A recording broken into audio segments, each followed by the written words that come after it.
ধন্যবাদ। আপনারা জানেন যে গত ২৭শে মে উত্তর পশ্চিম বঙ্গোপসাগর ও তার পার্শ্ববর্তী এলাকায় একটি লঘুচাপ তৈরি হয়েছিল।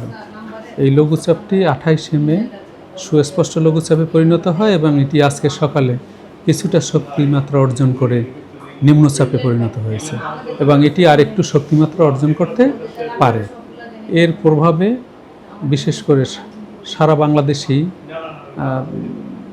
বৃষ্টি হতে পারে, কোথাও কোথাও ভারী থেকে অতি ভারী বৃষ্টি হতে পারে এবং আমরা কিন্তু একটি ভারী বর্ষণের সতর্কবার্তাও দিয়েছি এবং আমরা উল্লেখ করেছি যে রংপুর, রাজশাহী, খুলনা, বরিশাল, ঢাকা, চট্টগ্রাম, সিলেট, ময়মনসিংহ এইসব অঞ্চলের কোথাও কোথাও ভারী থেকে অতি ভারী বৃষ্টি হতে পারে এবং সেই সাথে ভারী থেকে অতি ভারী বৃষ্টিপাতের ফলে চট্টগ্রাম, খাগড়াছড়ি, রাঙামাটি, বান্দরবান, কক্সবাজার এইসব এলাকার পাহাড়ি এলাকায় ভূমিধসের সম্ভাবনা রয়েছে কোথাও কোথাও। এবং আমরা আমাদের ভারী বর্ষণের সতর্কবার্তা এটি উল্লেখ করেছি যে চট্টগ্রাম মহানগরের কোথাও কোথাও ভারী থেকে অতি ভারী বর্ষণের ফলে অস্থায়ীভাবে জলাবদ্ধতা তৈরি হতে পারে।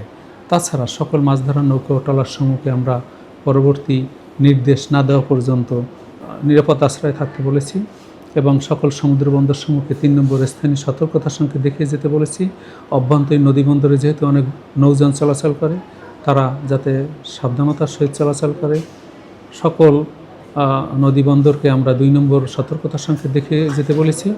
আজকে সকাল থেকে দুপুর ১২ পর্যন্ত ঢাকায় ৩০ মিলিমিটার বৃষ্টিপাত রেকর্ড করা হয়েছে এবং নোয়াখালীতে মাইজদিকোডে ৮৯ মিলিমিটার বৃষ্টিপাত রেকর্ড করা হয়েছে ৬ ঘন্টায়। তাছাড়া ৪৫ মিলিমিটার বৃষ্টিপাত রেকর্ড করা হয়েছে চাঁদপুর। অন্যান্য সারা জেলার সকল স্থানেই হালকা থেকে মাঝারি, কোথাও কোথাও ভারী বৃষ্টিপাত রেকর্ড করা হয়েছে এবং এই বৃষ্টিপাত আগামী ২ দিন আরও অব্যাহত থাকবে এবং ২ দিন পর বৃষ্টিপাতের তীব্রতা কিছুটা কমে যেতে পারে। যেহেতু মনসুন ফ্লো আছে, সেই কারণে থেমে থেমে এরপরেও বৃষ্টিপাত হবে, তবে তীব্রতা অনেকটাই কমে যাবে।